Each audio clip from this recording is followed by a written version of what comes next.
la fin du mois de Ramadan célébré aujourd'hui sur toute l'étendue du territoire national.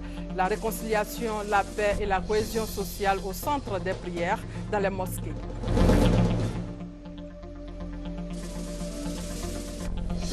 La Côte d'Ivoire indépendante a 53 ans depuis hier. Ce 53e anniversaire innove avec une interview du président face à la presse en lieu et place du traditionnel message à la nation. Quelques temps forts de cet entretien dans votre journal. Remise de cartes d'accréditation aux journalistes représentant les organes de presse étrangères par le ministre de la Communication. La nouvelle carte numérisée est valable pour 1 an.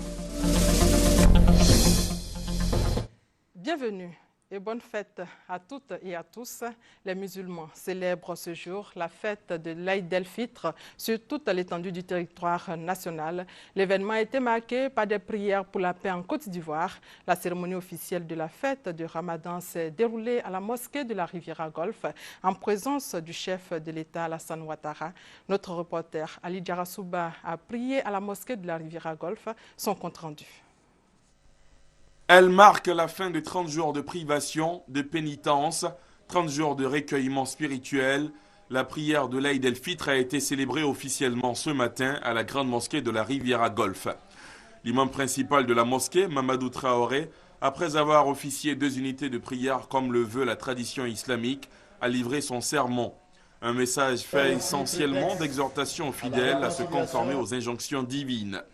L'imam Traoré a une fois de plus insisté sur des valeurs cardinales de l'islam, notamment la culture de la paix et la préservation d'un environnement de cohabitation pacifique entre les peuples. L'Aïd el-Fitr que nous célébrons aujourd'hui, chers frères et sœurs, est aussi prétexte à la réconciliation et la consolidation des liens sociaux, non seulement entre musulmans, mais aussi entre eux et leurs voisins non musulmans.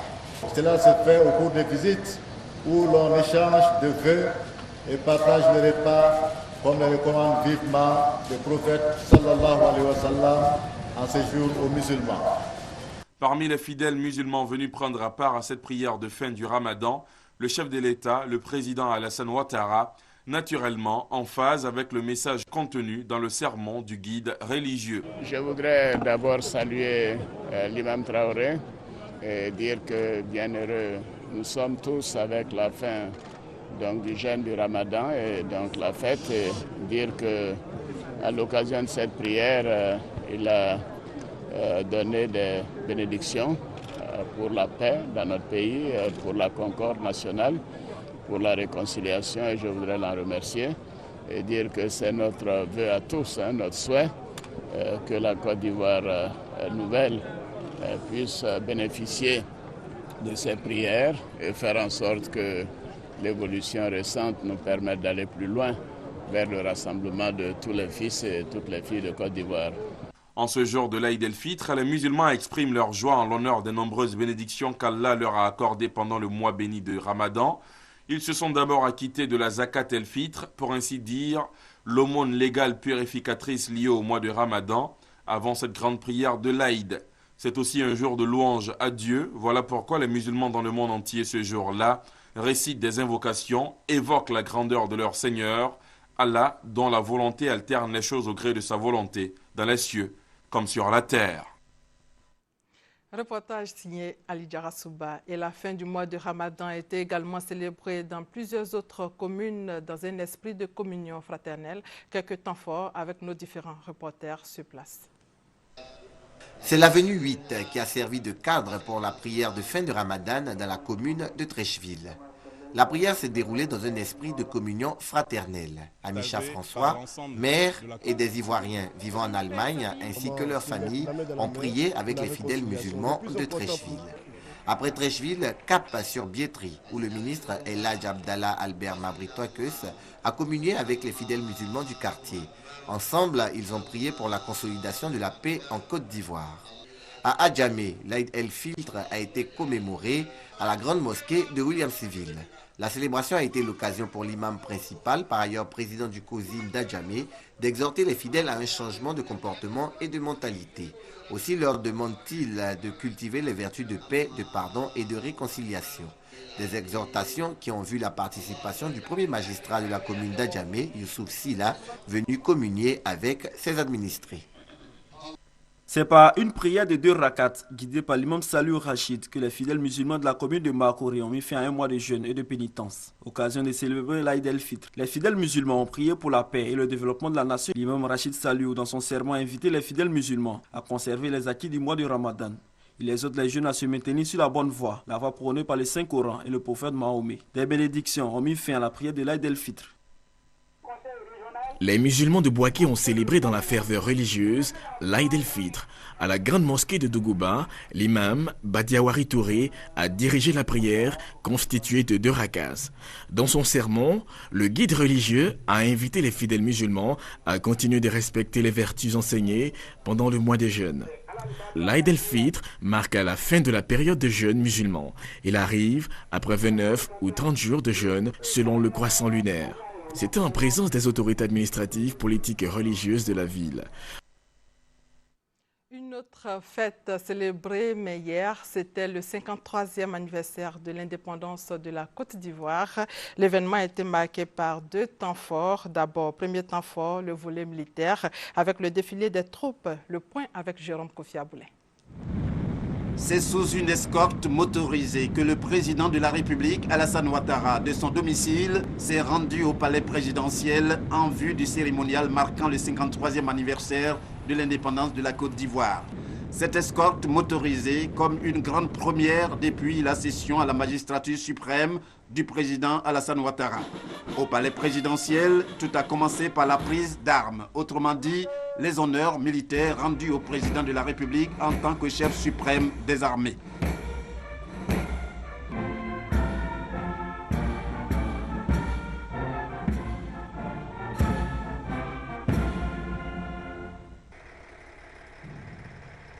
Après cela, le chef de l'État, à bord de son command-car, a regagné l'esplanade préparée pour la cérémonie proprement dite. Cette cérémonie marquée notamment par le défilé militaire, l'expression de la cohésion d'armes réservée aux autorités et symboles qui y ont droit. Une parade où l'on a vu se succéder les forces républicaines de Côte d'Ivoire dans toutes leurs composantes, des éléments de la gendarmerie nationale, la police nationale, des eaux et forêts, de la douane, sans oublier des éléments en formation venant de l'école des forces armées de Zambacro, de l'école nationale des sous-officiers d'active, de l'EMPT, de l'école de gendarmerie d'Abidjan, de Torogué à Daloa et de l'école nationale de police. Il y a eu également un détachement ivoirien de la MINUSMA ainsi que des éléments du CCDO et de la garde républicaine très remarqués chantant en langue du terroir à leur passage.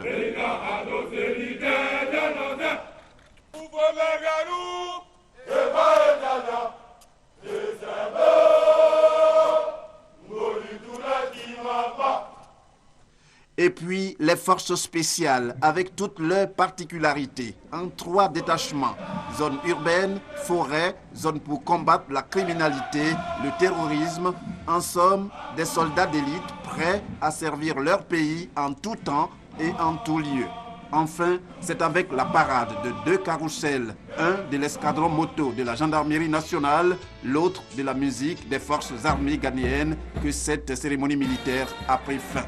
Au total, ce sont 1867 hommes qui ont participé à ce défilé militaire placé sous le commandement du général de brigade Soumaoro Gaoussou, commandant des forces terrestres.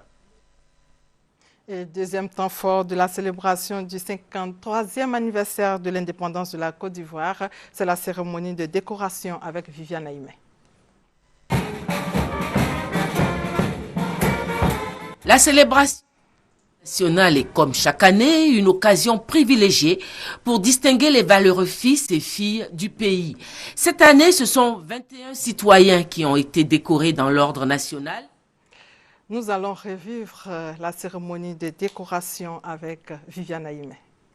Haute administration de l'État que du monde des arts et de la culture ont en commun d'être des hommes et des femmes de mérite, a relevé la... Quelques petits soucis techniques, nous allons poursuivre le journal. D'accord. À cette célébration officielle de la fête nationale étaient invités des personnalités et des chefs coutumiers. Des réactions au micro d'Awa Touré. 53 ans dans la vie d'une nation, c'est la maturité. Nous devons pouvoir raisonner en maturité. Donc nous saluons le président de la République qui nous a permis d'être là ce matin. Et nous voulons que tous les Ivoiriens parlent le langage de la fraternité. Quels que soient les problèmes que les uns et les autres ont subis, tout le monde en a subi. Il faudra qu'on fasse en sorte de parler le langage pour être un, comme on a fait autant de Houphouët-Boigny. Et nous pensons qu'avec lui, nous pouvons aller très loin. Nous accompagnons le gouvernement. Tout ce que nous souhaitons, c'est que notre pays connaisse son lustre d'antan. La réconciliation, le bonheur pour tous. Nous sommes d'autant plus heureux que nous sommes en train de sortir de la crise. Et en 2 ans, il y a beaucoup de progrès qui ont été faits. Sur le plan sécuritaire, sur le plan des investissements, n'est-ce pas? Toutes choses, n'est-ce pas, qui nous confortent dans notre idée que, n'est-ce pas, la Côte d'Ivoire sera un pays émergent, n'est-ce pas, d'ici 2020. Nous n'avons qu'un seul pays, nous n'avons pas 2 pays. Les fils de Côte d'Ivoire doivent être unis. Et c'est pourquoi je prône toujours pour la réconciliation de la Côte d'Ivoire. Ce que je vais vous dire, qui n'est pas loin, à vous d'entendre beaucoup, mais c'est pour dire à président de la République, merci. Dès vos réconciliations, c'est pour dire, dès vos réconciliations, que les chevaliers, ils sont appliqués.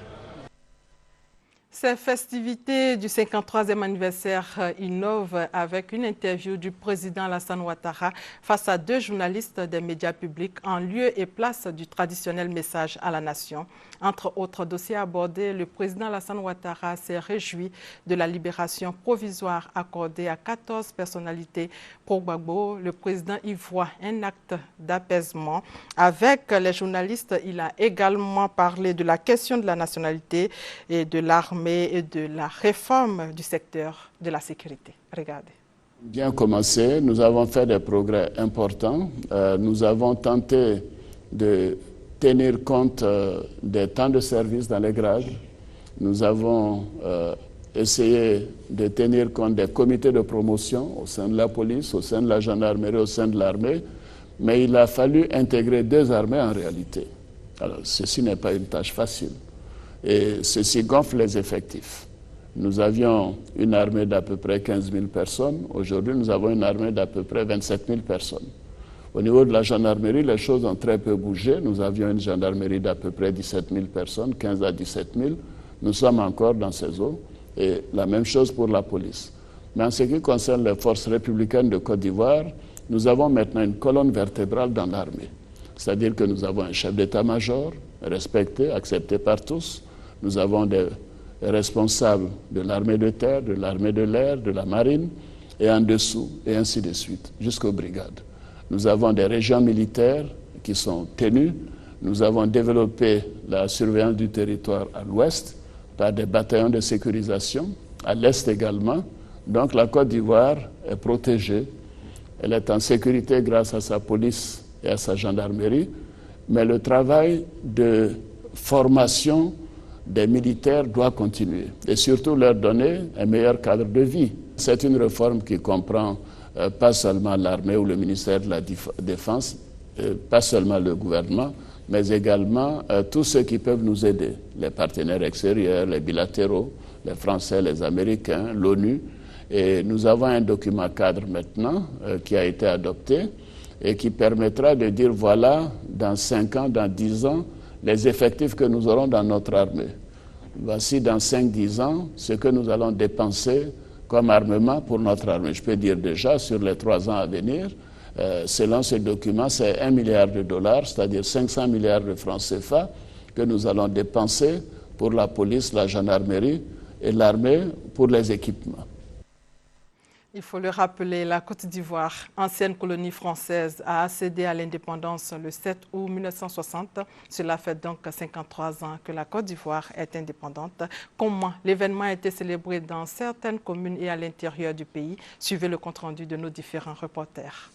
Pour cette année, les autorités administratives et les populations de la sous-préfecture de Guembé ont choisi le village de Kala pour abriter les festivités marquant la commémoration de l'indépendance de la Côte d'Ivoire. Pour cette 53e fête nationale, enfants, jeunes, vieux, hommes et femmes n'ont pas voulu se faire compter l'événement. À travers les chants et danses, le salut aux couleurs nationales et le message de réconciliation et d'union lancé par le sous-préfet Sékou Sanogo, les populations ont exprimé leur citoyenneté et leur envie de participer à l'émergence de la Côte d'Ivoire. Réunis autour du préfet du département, Kakou Ndri, population de Dikodougou ont réaffirmé à travers les cérémonies de commémoration de l'indépendance de la Côte d'Ivoire leur attachement aux valeurs républicaines. République née le 7 août 1960 et qui, 53 ans après, a besoin de toutes ses filles et fils pour la réconciliation et la paix.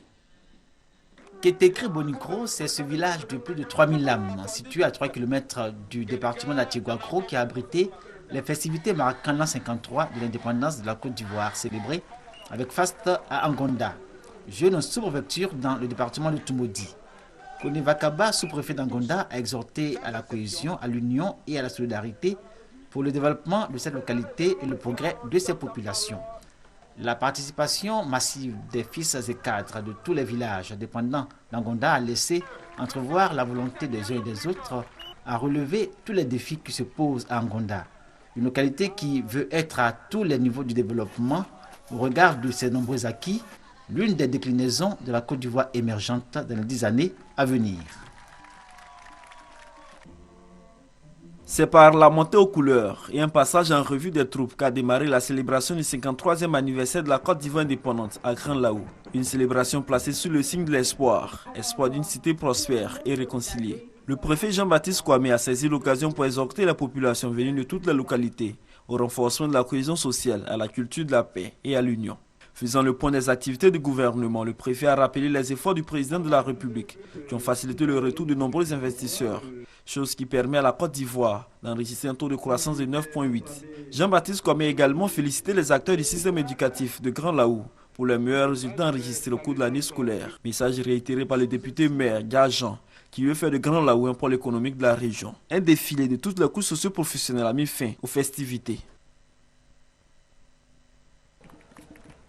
À l'appel du sous-préfet André Kakou, les populations d'Azaguié ont pris d'assaut l'esplanade de la mairie pour prendre part aux festivités marquant le 53e anniversaire de l'indépendance de la Côte d'Ivoire. Selon le sous-préfet, en dépit des difficultés liées aux dernières années de crise, le chef de l'État et le gouvernement œuvrent pour le bien-être des populations de Côte d'Ivoire. C'est pourquoi il a exhorté les uns et les autres au pardon, à l'entente et à encourager les forces de l'ordre pour leurs efforts dans la lutte contre le banditisme, les braquages. La particularité de cette fête a été la remise de diplômes d'honneur et d'encouragement à des personnes pour leur engagement bénévole et leur disponibilité dans la région. Autre sujet, Théodoro Obiangema, deuxième vice-président de la Guinée équatoriale, a échangé avec le chef du gouvernement ivoirien après avoir rencontré le président de l'Assemblée nationale, Guillaume Kibafori Soro. Au centre des discussions, le renforcement des relations entre la Côte d'Ivoire et la Guinée équatoriale. Le point avec Hugues Hervé Blé. Avant la primature, c'est à l'Assemblée nationale qui a été reçu le deuxième vice-président de la Guinée équatoriale chargé de la défense et de la sécurité.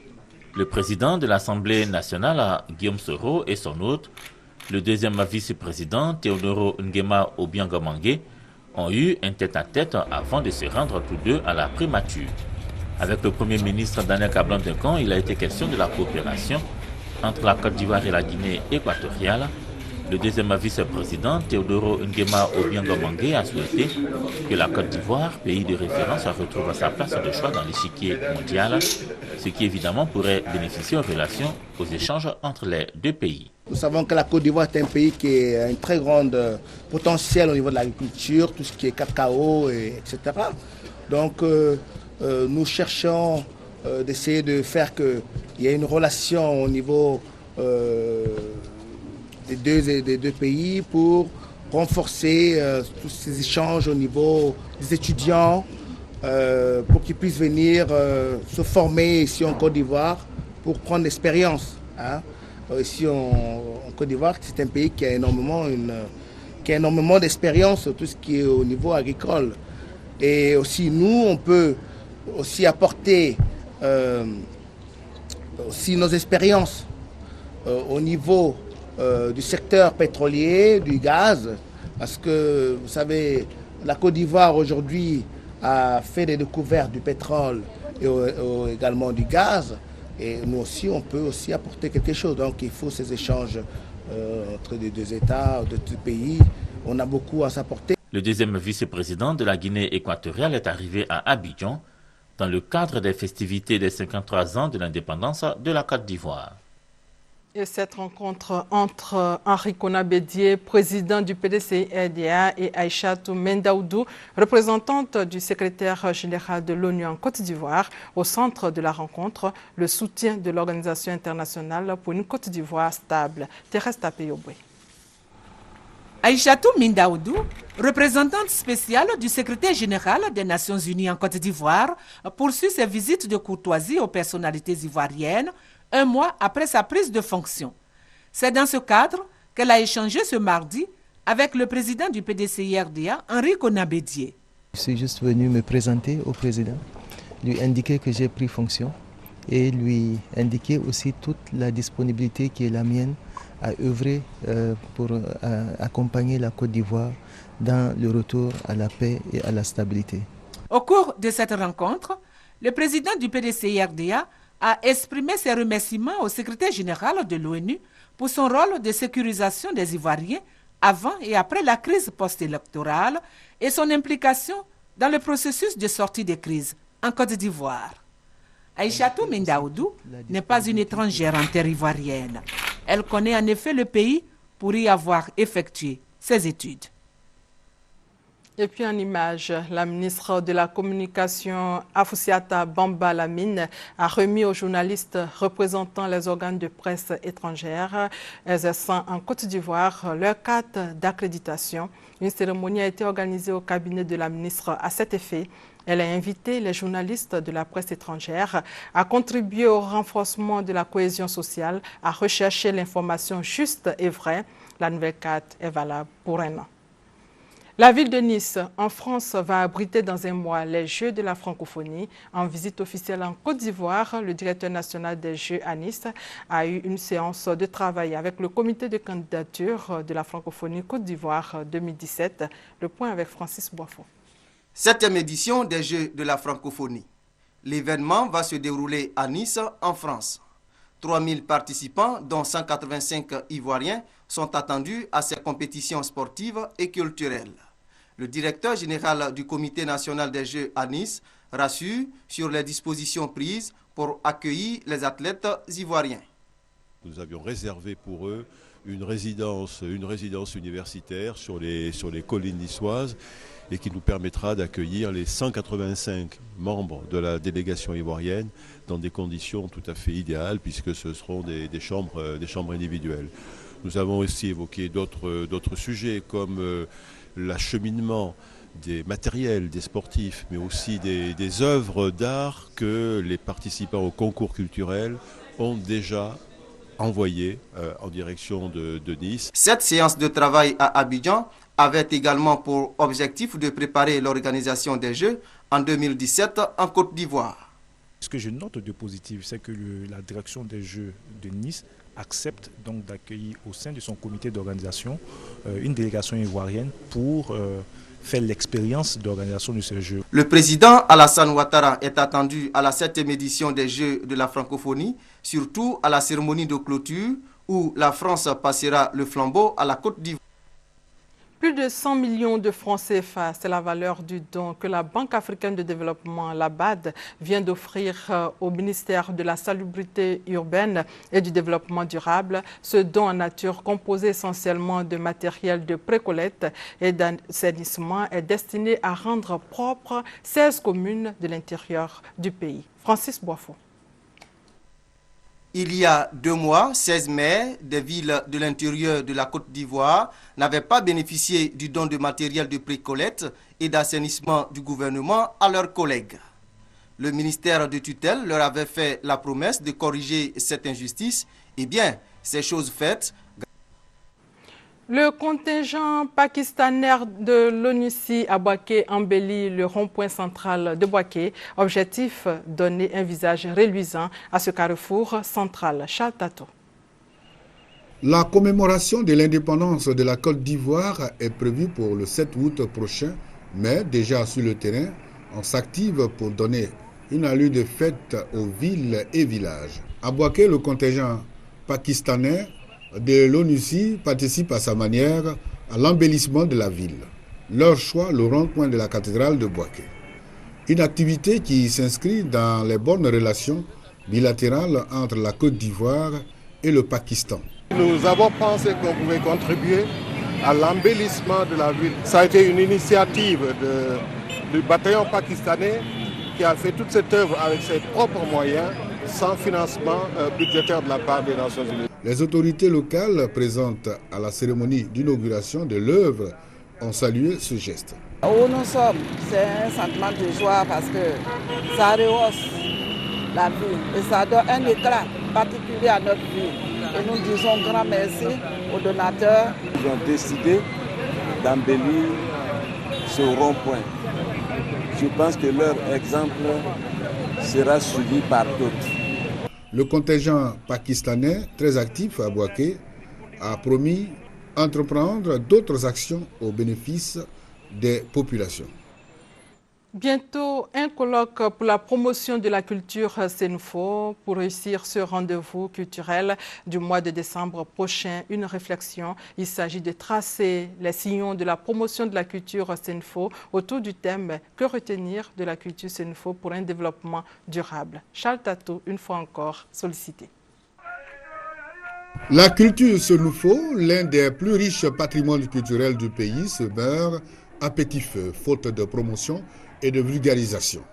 Pour sauvegarder les éléments fondamentaux de cette diversité culturelle, les ONG intervenant dans le domaine de la culture se signalent pour la tenue d'un colloque dans le mois de décembre prochain. En prélude à ce rendez-vous culturel, une journée de réflexion a été organisée au Centre culturel de Korogo pour en tracer les sillons. Ces réflexions ont tourné autour du thème « Que retenir de la culture Senfo pour un développement durable ?» La culture Senfo est séduisante, c'est vrai, mais jusque-là, c'est une culture qui est méconnue du Senfo et de tous ceux qui ne sont pas Senfo. Les différents intervenants ont salué cette initiative qui, selon eux, vient à point nommé. Pour eux, ce colloque va être l'occasion pour le peuple Senfo de revenir aux sources et perpétuer l'héritage laissé par les anciens. Ils ont invité les cadres et élus à soutenir toutes les actions qui valorisent la culture Senfo. Il y a des menaces. Des menaces d'abord de la religion musulmane, des menaces également de l'environnement et surtout, donc je pense que si le Senfo va être digne de ce titre, sinon il serait souhaitable pour le Senfo de revenir à la source et de s'imprégner des réalités. À travers cette initiative, les ONG et des associations de la région du Poro veulent faire de la culture Senfo la plus convoitée en Côte d'Ivoire et développer par elle la région du Poro. Quelques temps forts de l'actualité sur le continent. Commençons par l'Égypte où la situation reste toujours tendue. Échec des efforts internationaux pour régler la crise en Égypte. Des efforts déployés depuis 10 jours par des émissaires américains, européens, africains et arabes. Le gouvernement installé par l'armée après la destitution du président Morsi a brusquement mis un terme à cette médiation étrangère. Cette décision laisse craindre une confrontation brutale entre forces de l'ordre et partisans du président islamiste déchu. Mardi soir, les pro-Morsi sont une nouvelle fois descendus dans la rue. Depuis le début de la crise, fin juin, plus de 250 personnes ont péri lors des manifestations au Caire et dans plusieurs autres grandes villes égyptiennes.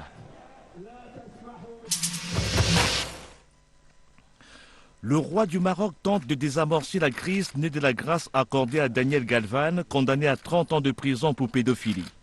Mohamed VI reçoit à Rabat les familles des enfants victimes du pédophile espagnol. Le souverain chérifien leur exprime ses sentiments de compassion et son empathie. Cet acte de solidarité du roi ne semble pas calmer les Marocains. Ouverture du procès dit des explosions meurtrières de Mpila. La première audience publique s'est déroulée mardi devant la cour criminelle de Brazzaville.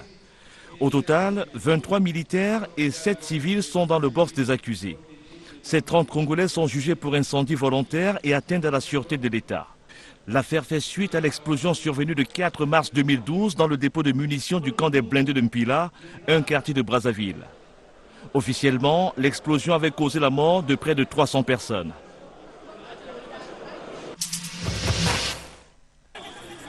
Soulagement pour 250 ex-employés sénégalais d'Air Afrique. Après 11 années de combat, ils perçoivent enfin leurs indemnités suite à la liquidation de la compagnie aérienne.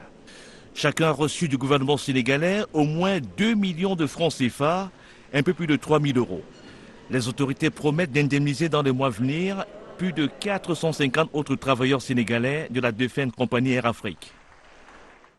Fin de cette édition, rappelons que l'Aïd el-Fitr, la fin du mois de Ramadan, a été célébrée aujourd'hui. La cérémonie officielle a eu lieu à la mosquée de la Riviera Golf en présence du chef de l'État. Et merci de votre fidélité.